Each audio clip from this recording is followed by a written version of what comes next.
Okay, so I've had this camera for about 6 months now, and I've got a lot to say about it, so let's get started.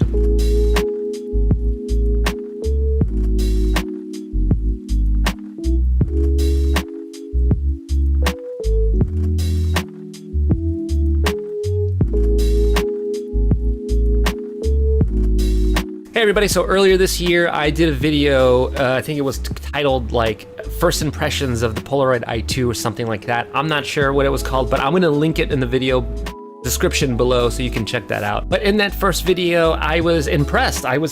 Even though that this is a plastic body camera, it feels like a premium item.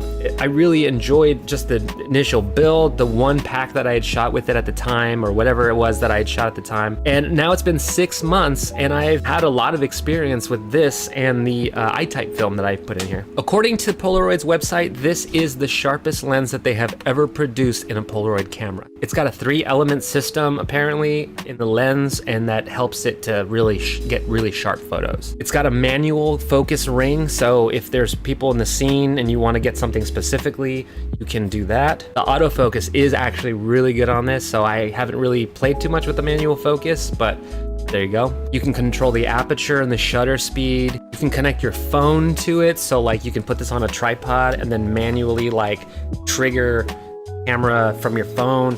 Another feature that I'm not necessarily using, but is very handy. I guess if you don't want any extra camera shake, that would be good if you don't have enough light.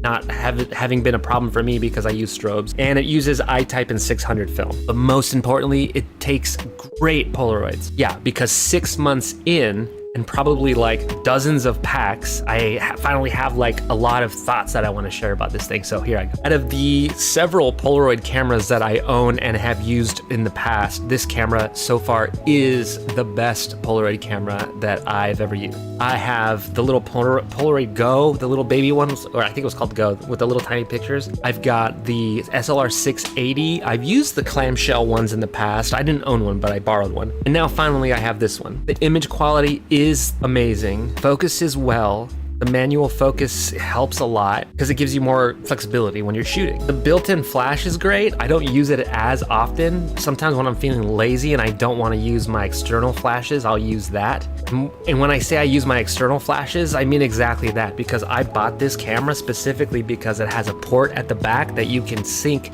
to a wireless transmitter to your flashes on the sides of your stage, and then you can get awesome photos using real studio lighting. Like, that's amazing. Yes, that's awesome. Probably like the #1 reason I got this camera. Now here's the rub though. The film is still not amazing. Every time I've shot with this film, some of the photos come out kind of weird. Either they're a little too warm, or they're just warm, or they're like cold, and I don't understand what the like temperature chemistry. I read somewhere that like if it's hot or if it's cold out, that'll change the way that the photos come out, the color temperature of the photos. I don't know if the temperature has been affecting that, because honestly I live in Southern California and it's hot here all the time. I'm sweating right now, but the photos are pretty awesome either way, because it's always like a fun surprise when you get the photo and you're like, I did not expect it to look like that, but that is dope. But I have to tell you that my clients, when I'm doing a photo shoot, I'm shooting on my digital camera, and then I'll take a couple on the side with this camera, and then I'll take the photos and I'll put them upside down on my work table. At the end of the shoot, I will take those photos and I will show it to them, and they're just like, whoa, that looks so cool. They like literally get so stoked. Then they'll take their phone and they'll take a picture of it and post it like instantly on their Instagram. They're like, I'm doing an awesome photo shoot with 90 Gross, and here's some great photos, like instantly. That's awesome, because as a brand, like you want that. You want people to be stoked and to share your stuff. So if you're a photographer and you're thinking about adding this to your repertoire, like, yeah, 100%. Get one of these. You can still go ahead and get like a different Polaroid model if you want. I just really like this one specifically because of the sync port. Being able to connect it to your flash.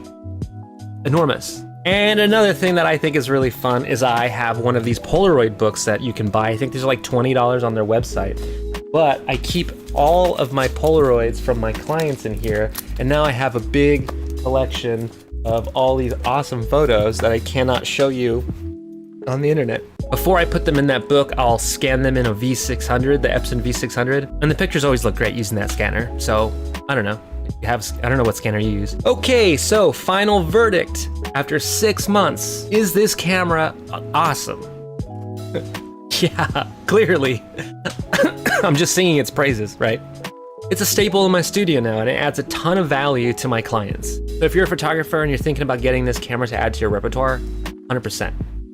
Seal the deal. It's a little expensive, but it's gonna add a lot of value to your services. Okay, I hope you enjoyed this video. I make YouTube videos about photography and the things that I get up into. So if you would like to watch more of that, make sure to hit the subscribe button, because I'm just a little baby. I'm just a little baby YouTuber, and I need your support. So hit the subscribe button, hit the like button, and I'll see you on the next one.